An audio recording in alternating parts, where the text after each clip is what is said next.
Hey guys, subscribe for daily knife content. And if you're shopping for knives and gear, make sure you check out the description of the video you're watching right now for links to some great online retailers. There's also individual links for knives that I personally recommend. Thanks! What's going on YouTube? Metal Complex here, and today I've got a very interesting knife review / knife overview to share with you guys. This is the CRKT Bonafide with the field strip technology. This is available right now. I will link it right down in the description. I want to say this real quick. There are two versions of this knife. There's one that's right now that's green and black, and it says the steel is 1.411 whatever.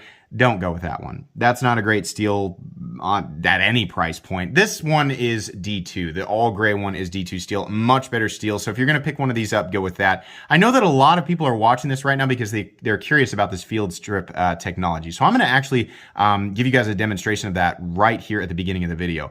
All you need to do to take this knife apart, to get into the internals for whatever reason, is slide this little switch over and then push it up. Once you've done that, this top scale literally will come off. You have access to the internals, including the blade, both sides. You can see there it's running on bearings, and that's it. That is all you have to do. Putting it back together is as simple as laying that back down right there. Make sure the stop pin's lined up. Set the top scale back on top, and then you slide this down and move it over, and that's it. Disengage the lock. The knife is still centered, and you'll have to take my word for it, but it's dead solid. That's it.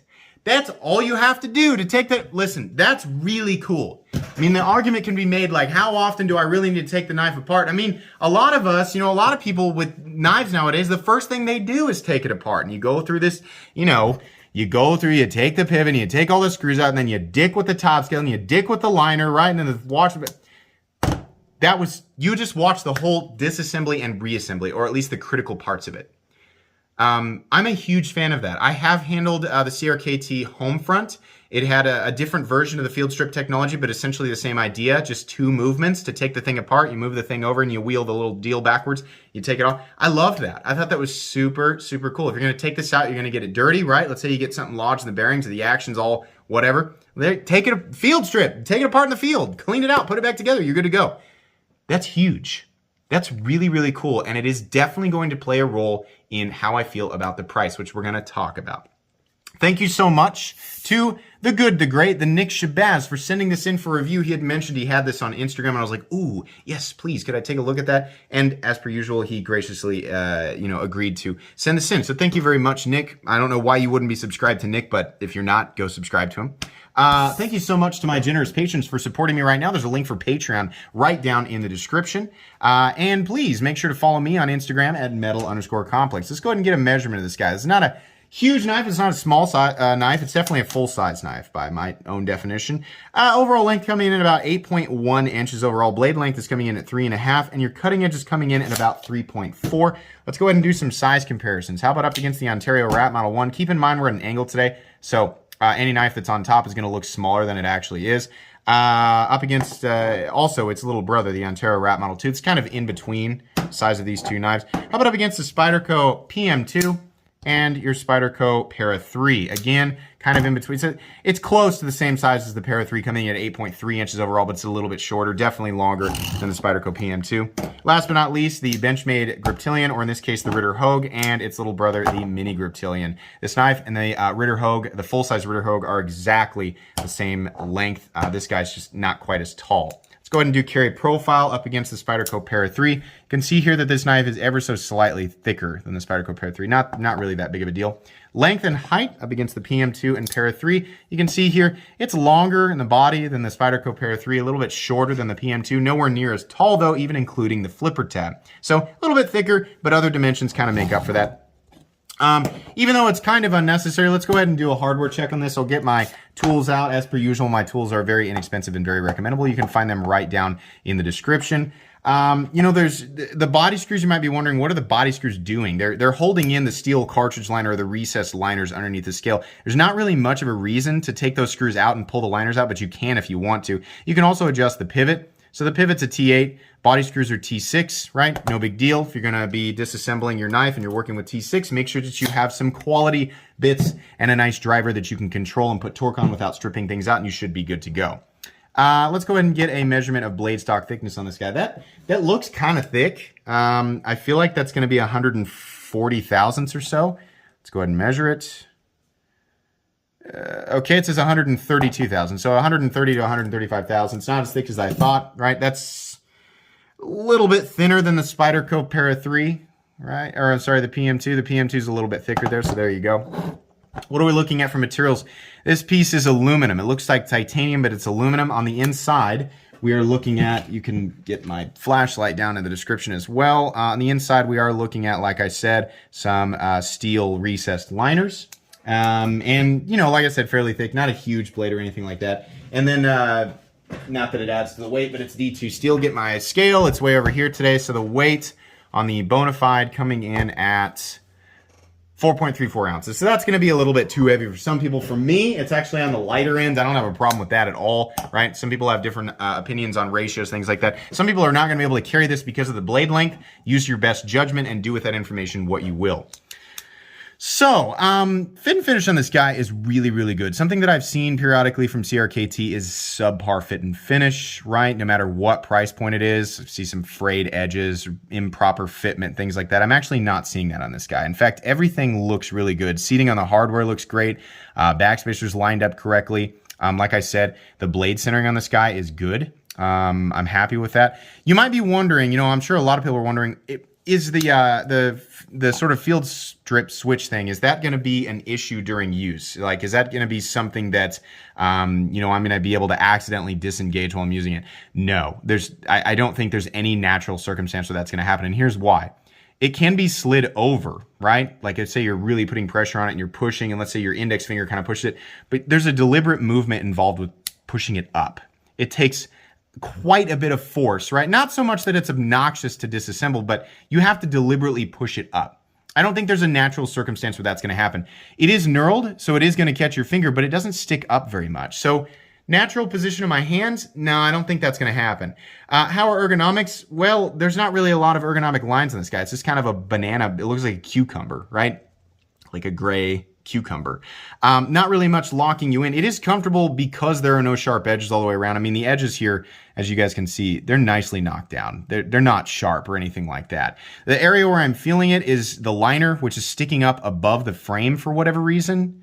I mean, it's easier to access, right, than if it were flush, but why wouldn't they make it flush and then just cut it out right here a little bit more, right? That would have been the better way to do that, but okay, it is what it is. What I'm feeling is that, and I'm feeling the corners and the jimping on the flipper tab right here. A little bit sharp, not that big of a deal. I mean, I don't know, it's not incredible. I'd give it a C+, right? What's your grading scale based on?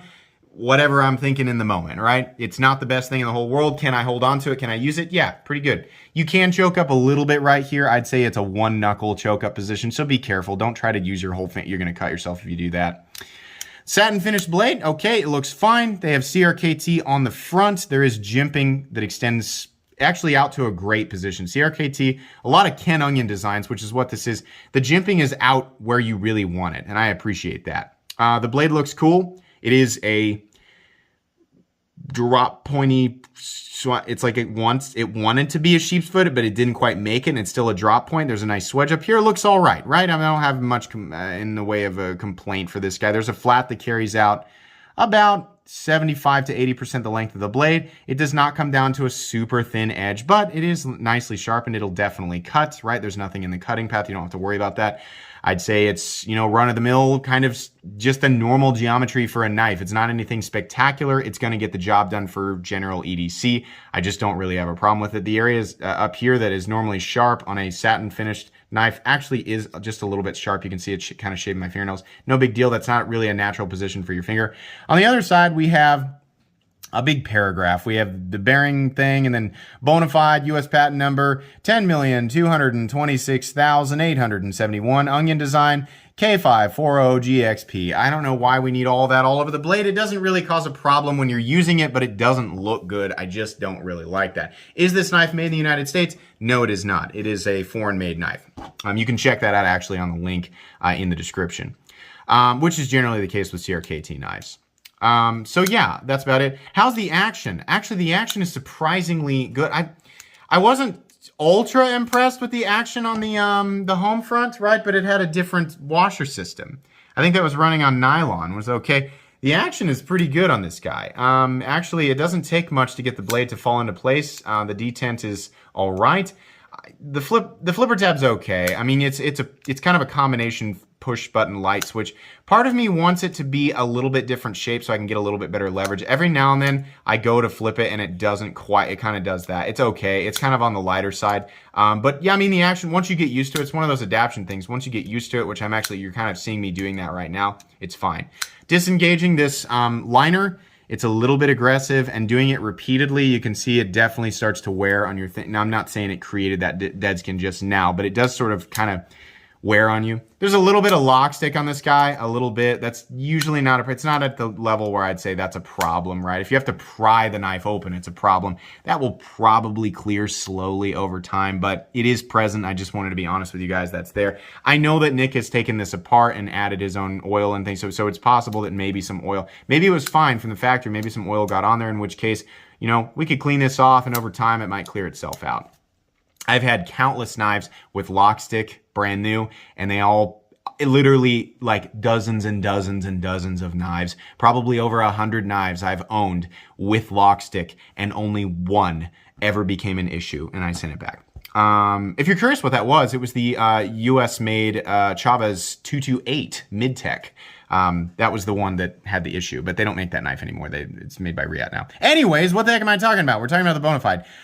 So moving down here, we have this nice large open lanyard hole for lanyardy people. There is a backspacer with some jimping on it. Okay. The thing that I like about this is it's totally out of the way because I don't really care about it. I'm not a lanyard person. The pocket clip I think is excellent. This is a great clip. Nice and short. Low profile, has that continuous rise at the end. It's polished, which I think looks great. You've got one screw holding it in, and it is recessed into the aluminum. Why they didn't put a spot for it on the other side, I have no idea. I don't know. I mean, it's a right-handed liner lock or countersunk liner lock for a right-handed person, but a left-handed person can still easily manipulate this. Why is there no spot on the other side? Probably because they would have had to do like a filler tab, or they would have had a slot milled in there. I don't know. I wish they would have done that so lefties can enjoy this, right? But okay, they didn't. But yeah, in and out of the pants, super easy. It's nice and smooth right here, so I just don't have an issue with that. Here's the adjustment side over here. Otherwise, this side looks the same. Like I said, the centering is pretty darn good. I think I actually can get it because you can adjust the pivot. I think I can get that thing perfectly centered. I'm going to try real quick. Because I adjusted the pivot earlier, and I think that's maybe, let's give it just a little bit of a turn there. How are we on centering now? Oh, yeah. Oh, it's spot on. How's the action? Oh, yeah. Yeah, we're good. Yeah, it's just a little bit of a turn of the pivot. So that's cool. I mean, as long as your pivot's in the right place, you can take this thing apart, put it back together. It's going to lock up solid. That thing's going to come centered. I mean it, guys. This is solid. It's solid. No blade play, up, down, left, or right. This is pretty cool. So again, nitpicks. Flipper tab's a little bit pointy. Liner lock, I wish that it was flush and that there was an area cut out. I think it would be a little bit easier on her thumb and it would look better.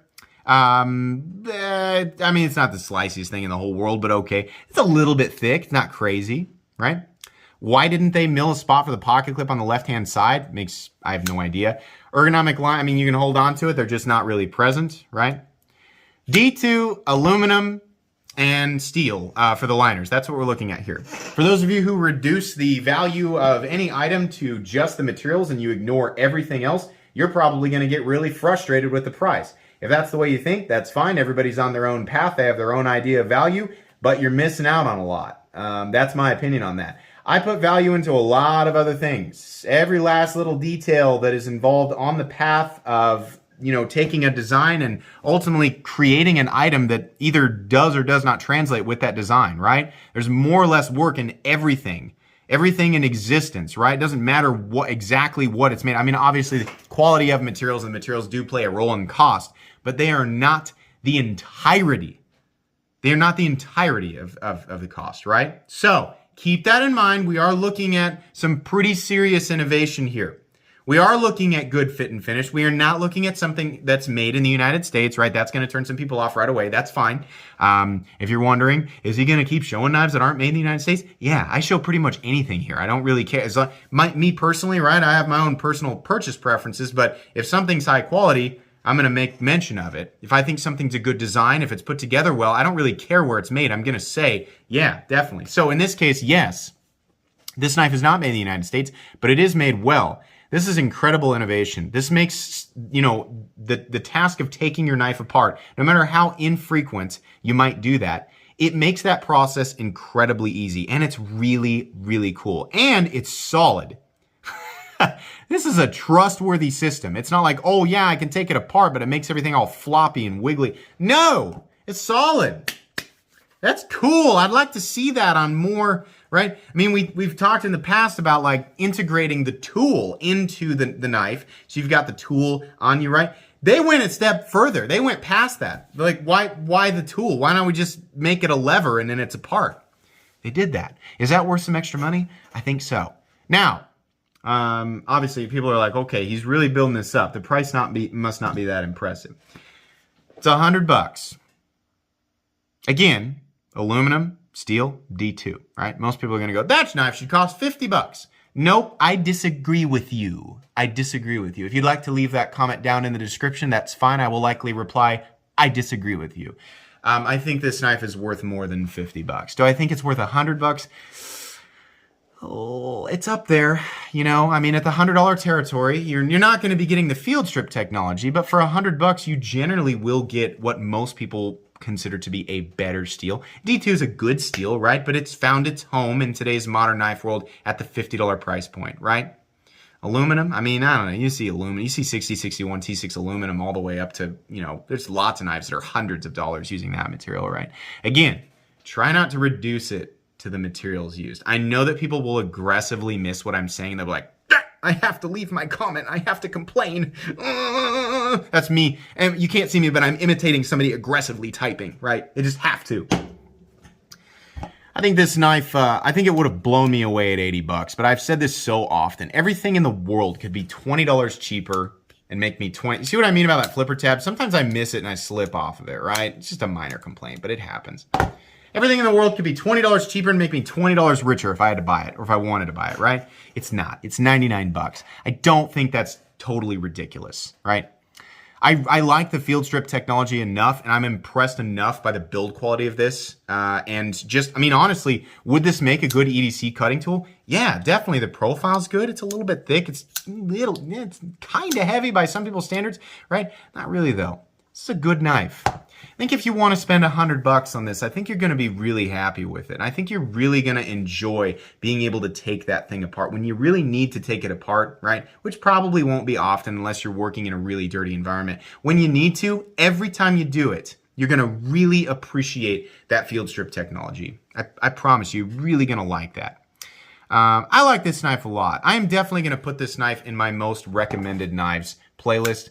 I think it's excellent. I think those of you who can look past the whole D2 for $100, if you can look past that, I think you're really going to like this. Would it be better if they put something else on? I mean, honestly, like, if it was like CPM 154 or 154 CM, I would have been like, yeah, okay, everybody's like, they should do titanium and 20 CV. If CRKT does that, it's going to cost a lot more money. They're not going to just be like, all right, we'll just magically make that $100. If they made this out of titanium and CPM 20 CV and they charged $100 for it, I can almost guarantee they're going to lose money. But Tucson, we're not looking at Tucson, right? We have to factor in every last little thing. I'm not going to pretend to know what their costs are from a manufacturing perspective, but they cannot just magically make that because of how they make knives, their costs for making knives, right? Every individual manufacturing company is probably a little bit different, right? So no, we can't expect them to just give us titanium and 20 CV and charge us $100 for it. No, I'm just not going to ask that of them. Would it be cool if they did that? Yeah. And you know what? It wouldn't surprise me if they did it, but it's definitely going to cost more money.